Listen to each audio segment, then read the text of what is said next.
Habib, apa dalilnya hol? Saudara-saudara, dalam kitab Bughiyatul Mustarsyirin, itu kitab karangan Al-Habib Abdurrahman Al-Masyhur, dalam kitab tersebut ada satu hadis. Ini hadis derajatnya dhaif, tetapi bisa dipakai dalam fadailul a'mal, bisa dipakai dalam targhib, bisa dipakai dalam tarhib. Hadis dhaif tidak boleh dipakai dalam aqaidud diniyah, tidak boleh dipakai dalam ahkamus syar'iyyah, tetapi untuk fadailul a'mal, untuk targhib, untuk tarhib, hadis dhaif bisa dipakai. Bunyi hadisnya seperti ini: man warraka mu'mina faka'annama ahyahu, faman qara'a tarikhahu faka'annama zarahu, faqad istaujaba ridwanallah fi huzuril jannah. Bersabda Nabi Muhammad sallallahu alaihi wasallam, man warraka mu'mina, barang siapa yang membuat sejarah hidup orang yang beriman kepada Allah Subhanahu wa taala, membuat sejarah hidup orang yang beriman. Contoh, manusia paling beriman adalah Nabi Muhammad. Maka barang siapa yang membuat sejarah hidupnya Nabi, Al-Habib Ali bin Muhammad Al-Habsyi, beliau membuat maulid Nabi Muhammad. Maulid berisi tentang gawafi, gafiyah, yaitu syair-syair yang indah yang disusun menjadi kitab maulid. Itu maulid isinya adalah sirah, maulid isinya tarikh, maulid isinya sejarah hidupnya Nabi. Cuma bedanya dengan kitab-kitab tarikh yang lain, seperti tarikh Al-Imam Ibnu Jarir At-Tabari, tarikh Syiarul A'lam Al-Imam Ibn Al-Imam Az-Zahabi, tarikh Al-Imam Ibnu Katsir, kemudian tarikh Al-Imam Al-Qurtubi. Bedanya dengan kitab maulid, kalau kitab tarikh itu berupa tulisan biasa, adapun kitab maulid itu berupa gawafi, berupa syair-syair yang indah yang disusun menjadi kitab maulid. Jadi kisahnya Nabi disusun dengan syair yang indah, seperti kitab Burdah karangan Imam Busiri. Itu adalah sejarah Nabi, itu sirahnya Nabi, tetapi disusun dengan syair yang indah. Nah, beliau-beliau yang membuat sejarah hidupnya Nabi Muhammad, baik berupa kitab tarikh atau berupa maulid, beliau-beliau faka'annama ahyahu, maka seakan-akan telah menghidupkan Nabi Muhammad sallallahu alaihi wasallam. Kalau ada orang di sini yang membuat sejarah hidupnya Kiai Muhammad Aminullah, ada satu orang bikin sejarah hidupnya beliau, bikin manakibnya beliau. Kiai Muhammad Aminullah lahir tahun sekian, tanggal sekian, bulan sekian, lahir di sini, masa kecilnya seperti ini. Beliau ta'lim kepada Habib Ali bin Abdurrahman Habsyi Kuitang, ta'lim kepada Habib Ali bin Usaid Al-Abbas, ta'lim kepada Habib Salim bin Ahmad bin Jindan. Akhlak beliau, adab beliau, ilmu beliau, warak beliau, khauf beliau, khasyah beliau. Kamu yang membuat sejarah hidup beliau, faka'annama ahyahu, seakan-akan telah menghidupkan beliau. Faman qara'a tarikhahu, dan barang siapa yang membaca sejarah hidup orang yang beriman tersebut, faka'annama zarahu, maka seakan-akan dia telah berkunjung kepada orang beriman tersebut. Kamu membaca maulid Nabi, membaca sirah Nabi, membaca tarikh Nabi, berarti engkau telah berziarah ke makbarah, ke magamnya Nabi Muhammad. Seakan-akan engkau telah berkunjung kepada baginda Nabi besar Muhammad sallallahu alaihi wasallam. Loh, ngapain harus bikin hall? Ini orang sudah mati, ini orang sudah wafat, ngapain harus dibikin hall? Ngapain harus diingat-ingat? Saudara-saudara, Al-Habib Ahmad bin Umar bin Smith di dalam syairnya, dalam kitab Jawami'ul Kalamnya, beliau berkata, aqwamu ahya'in tamutul qulub bidzikrihim, aqwamu amwatin tahyal qulub bidzikrihim.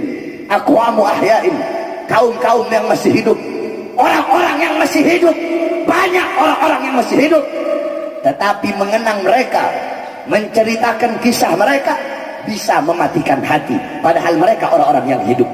Sebaliknya, aqwamu amwatin, orang-orang yang sudah mati, kaum-kaum yang sudah wafat, tetapi minal anbiya wal ulama wal ru'asa wal hukama, orang-orang yang sudah wafat, tetapi mereka dari kalangan para nabi, para rasul, kalangan para sahabat, para tabi'in, para ulama, para salihin, orang-orang soleh, para asfiya, para sufi. Walaupun mereka sudah wafat, walaupun mereka sudah mati, tetapi mengenang mereka, menceritakan mereka bisa menghidupkan hati. Orang-orang yang masih hidup, mengenang mereka bisa mematikan hati. Orang-orang yang sudah mati, mengenang mereka, menceritakan mereka bisa menghidupkan hati. Inilah para ulama, inilah orang-orang saleh. Ayanuhum mafkudah wa amsaluhum fil qulubi mawjudah. Jasad mereka hancur, jasad mereka hancur, jasad mereka terkubur, mengenang mereka, kenangan mereka, ilmu mereka, amal mereka, adab mereka hidup selama-lamanya dalam hatinya kita. Itulah para ulama, itulah orang-orang saleh. Famal hayat illa li ahlil ilmi. Tidak ada kehidupan kecuali kehidupan hanya miliknya orang-orang yang alim. Fa fil ilmi hayatuhu abada. Dan dalam ilmu terdapat kehidupan seorang yang berilmu itu abadi selama-lamanya. Famal mautu illa li ahlil jahli. Dan tidak ada kematian kecuali kematian hanya miliknya orang-orang yang bodoh. Orang-orang yang alim, para ulama, bukan berarti mereka tidak mati. Mereka mati, mereka wafat, tetapi mereka akan selalu dikenang selama-lamanya. Mereka akan selalu diingat selama-lamanya. Oleh karenanya mereka menjadi orang yang hidup abadi sepanjang zaman. Satu contoh, ibunda Nabi Muhammad. Sebelum ibunda Nabi wafat, ketika beliau berada di Abwa, Al-Abwa yakni qarya bainal Makkah wal Madinah. Abwa itu adalah satu desa yang berada di antara Makkah dan Madinah. Ibunda Nabi sebelum wafat beliau bersyair. Apa syairnya? Kullu hayyin mayyit wa kullu jadidin mal wa kullu kibarin yafna. Ana mayyitatun fa dzikri baq faqad taraktu khaira wa balagtu tuhra. Apa kata ibunda Nabi? Segala sesuatu yang hidup pasti akan mati. Memang betul, semua yang hidup pasti mati. Kullu nafsin dha'iqatul maut. Segala sesuatu yang bernyawa berjiwa pasti akan mati. Yang tua mati, yang muda mati, yang kaya mati, yang miskin mati, yang sehat mati, yang sakit mati. Kullu man 'alaiha fan. Segala sesuatu yang berada di atas bumi pasti hancur, pasti binasa. Kullu syai'in khaliq illa wajha. Segala sesuatu zat apapun, wujud apapun akan binasa kecuali Allah. Kullu hayyin mayyit. Segala sesuatu yang hidup pasti akan mati. Apa? Pasti akan mati. Wa kullu jadidin mal. Segala sesuatu yang baru pasti akan usang. Rumah barumu tidak akan baru selama-lamanya. Pakaian barumu tidak akan baru selama-lamanya. Akan ada masanya dia menjadi usang. Daun-daun yang hijau ada masanya dia menguning, ada masanya dia gugur. Saudara-saudara, segala sesuatu yang baru pasti akan usang. Wa kullu kibarin yafna. Semua orang tua hancur. Semua orang tua tidak mereka tidak kekal, mereka pasti binasa. Ana mayyitatun. Aku nantinya mati, aku nantinya jadi mayat. Fadzikri baq. Tetapi mengenangku akan abadi selama-lamanya. Mengingatku akan abadi selama-lamanya. Kenapa? Faqad taraktu khaira. Karena aku telah meninggalkan kebaikan. Apa kebaikan yang ditinggalkan oleh beliau? Nabi Muhammad. Wa waladtu tuhra. Aku telah melahirkan anak yang suci. Siapa anak suci yang dilahirkan oleh beliau? Nabi Muhammad. Sehingga setiap orang yang mengenang Nabi tidak bisa dilepaskan dari ingatan ibunda Nabi Muhammad. Setiap orang yang mengingat Nabi tidak bisa dilepaskan dari ingatan ibunda Nabi Muhammad. Kamu mengenang Nabi, pasti mengenang ibunda Nabi. Kamu mengingat Nabi, pasti mengingat ibunda Nabi. Kenapa? Karena Nabi adalah kebaikan dan anak suci yang dilahirkan oleh ibu beliau. Nah, begitu juga para ulama, begitu juga para aulia. Mereka wafat, mereka mati, mereka meninggal dunia, tetapi mereka akan dikenang selama-lamanya. Kenapa? Karena mereka meninggalkan kebaikan. Kenapa? Karena mereka meninggalkan ilmu yang manfaat. Al-Habib Abdullah bin Alwi Al-Haddad sahib Ar-Ratib, beliau wafat ratusan tahun yang lalu, tapi demi Allah tidak ada satupun orang, gak usah dunia, di Jakarta tidak ada satupun orang di Jakarta yang dalam satu hari tidak pernah menyebut nama beliau, padahal beliau wafat ratusan tahun yang lalu. Kenapa? Beliau walaupun wafat ratusan tahun yang lalu, beliau hidup dalam Ratib Al-Haddadnya, hidup dalam Wirdul Latifnya, hidup dalam Nashih Ud-Diniyahnya, hidup di dalam Adab Sulukul Muridnya, hidup dalam Risalatul Muawanahnya, hidup dalam Risalatul Mudzakarahnya, hidup dalam Diwan Haddadnya, hidup dalam Hikamnya. Al-Habib Umar bin Abdurrahman Al-Attas wafat ratusan tahun yang lalu, tapi beliau hidup dalam Ratib Al-Attasnya. Syekh Abdul Qadir Jailani wafat ribuan tahun yang lalu, tapi beliau hidup dalam Auradul Qadiriyahnya, beliau hidup di dalam Al-Gunyahnya. Syekh Abil Hasan Asyadili wafat ribuan tahun yang lalu, sampai detik ini, sampai hari kiamat beliau hidup dalam Hizbul Bahar, Hizbul Nasarnya, hidup dalam Mafakhirul Aliyahnya, hidup dalam Sirrul Jalil fi khawasi hasbunallah wa ni'mal wakilnya. Al-Imam Ghazali wafat ribuan tahun yang lalu. Sampai detik ini, sampai hari kiamat, beliau hidup dalam Ihya Ulumuddinnya, hidup dalam Bidayatul Hidayahnya, hidup dalam Mukasyafatul Ghurubnya, hidup dalam Miyarul Ilmnya. Itu para ulama, itu para aulia. Walaupun wafat ribuan tahun yang lalu, ratusan tahun yang lalu, tapi sampai detik ini dan sampai kiamat mereka akan selalu hidup selama-lamanya. Kenapa? Karena mereka meninggalkan kebaikan, meninggalkan ilmu yang manfaat. Oleh karenanya saudara-saudara, jangan kau jauh dari ulama, jangan kau jauh dari para aulia. Bahkan mereka para ulama yang telah wafat, mereka para ulama yang telah meninggal dunia, masa hidup setelah mereka mati lebih panjang daripada masa hidup ketika mereka hidup. Masa hidup setelah wafat lebih panjang daripada masa hidup ketika mereka hidup. Contoh Nabi Muhammad, beliau hidup 63 tahun. Nah, semenjak beliau wafat sampai sekarang itu udah 1400 tahun lebih.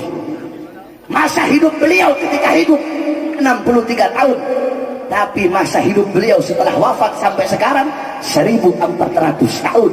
Tidak ada orang yang dalam sehari tidak pernah menyebut nama Nabi Muhammad SAW. Begitu para ulama, begitu para anbiya. Oleh karenanya kita orang-orang yang hidup, kenapa kok hadir di acara-acara hall mengingat para ulama yang telah wafat untuk menjadikan beliau sebagai teladan. Contohnya Al-Quran.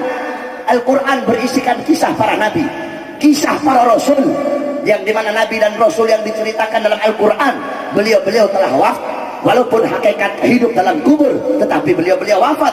Tetapi kisah para nabi, kisah para rasul yang wafat itu menjadi pelajaran bagi Nabi Muhammad dan para sahabat yang hidup ketika itu, menjadi pelajaran bagi kita yang hidup di zaman sekarang, dan menjadi pelajaran bagi orang yang hidup di masa yang akan datang. Padahal Al-Quran berisikan kisah para nabi dan rasul yang telah wafat, walaupun hakikatnya mereka hidup dalam kubur. Oleh karenanya saudara-saudara, tujuan diadakan hall agar kita bisa menjadikan beliau Kiai Haji Muhammad Aminullah sebagai teladan kita, sebagai uswah kita, sebagai qudwah kita, apalagi kita para anak-anak muda. Ingat, man tasyabbaha biqaumin fahuwa minhum. Barang siapa yang mengikuti suatu kaum, maka dia sama dengan kaum tersebut. Engkau mengikuti para ulama, mengikuti para aulia, mengikuti para asfiya, mereka dimuliakan oleh Allah, engkau pun akan dimuliakan oleh Allah. Al-bar'u ma'aman ahab. Seseorang kelak akan bersama orang yang ia cintai. Siapa orang yang kamu cintai? Siapa orang yang kamu idolakan? Siapa orang yang kau jadikan sebagai teladan? Mahbubal mahbub mahbub wa muhibbal mahbub mahbub. Orang-orang yang dicintai oleh orang-orang yang dicintai oleh Allah, orang itu pun akan dicintai oleh Allah. Mencintai orang-orang yang dicintai oleh Allah, maka orang itu pun akan dicintai oleh Allah. Kamu cinta kepada ulama, ulama adalah orang yang dicintai oleh Allah. Karena kamu mencintai beliau, kamu pun akan dicintai oleh Allah. Kamu tidak cinta ulama, tapi itu ulama cinta kepada kamu, karena beliau-beliau orang yang dicintai oleh Allah. Beliau cinta kepada kamu, kamu pun akan dicintai oleh Allah Subhanahu wa taala. Muhibbal qaum yalhaq bil jamaah, qala Al-Imam Malik. Pecinta satu kaum kelak di akhirat dia akan berkumpul bersama orang yang ia cintai. Kalau yang kau cintai para ulama, para aulia, para asfiya, engkau berkumpul dengan mereka di bawah liwa, di bawah bendera, di bawah panji Nabi Muhammad. Tapi kalau yang engkau cintai orang-orang kafir, orang-orang barat, para artis-artis yang membuka aurat, yang engkau cintai pengikut iblis, pengikut syaitan, pengikut syahwat, pengikut nafsu, kelak di akhirat mereka celaka, engkau pun akan celaka. Mereka masuk neraka, engkau pun akan masuk neraka. Dan ini telah diketahui oleh Nabi Muhammad dari 1400 tahun yang lalu. Apa kata Rasulullah SAW? La tattabi'unna sanana aw sunana alladziina min qablikum shibran bi shibrin wa dhira'an bi dhira'in hatta law dakhalu fi hujri dhab la taba'tumuhum. Qila ya Rasulullah al-yahud wan nasara? Qala faman. Kata Nabi, sungguh kelak umatku akan mengikuti golongan sebelum mereka. Umatku nanti akan mengikuti golongan-golongan sebelum mereka. Sejengkal demi sejengkal, selangkah demi selangkah, mereka ikuti golongan-golongan sebelum mereka. Kata Nabi, hatta law dakhalu fi hujril bab, sekalipun umat sebelum mereka masuk ke dalam lubang bab.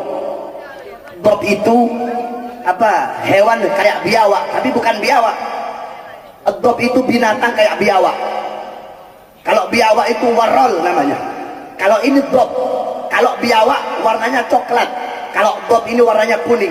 Biawak hidupnya di dua alam. Kalau dab itu hidupnya di padang pasir.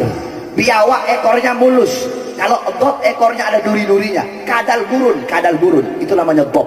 Kalau biawak hukumnya haram dimakan, kalau dob hukumnya halal dimakan.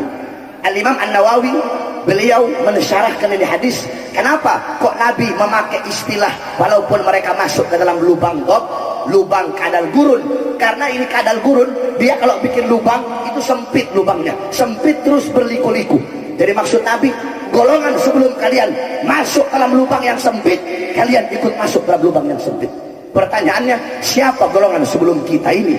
Sahabat bertanya, ya Rasulullah, al-Yahud wa Nasara, apakah golongan itu adalah Yahudi Nasara? Qala faman, kata Nabi, siapa lagi kalau bukan mereka?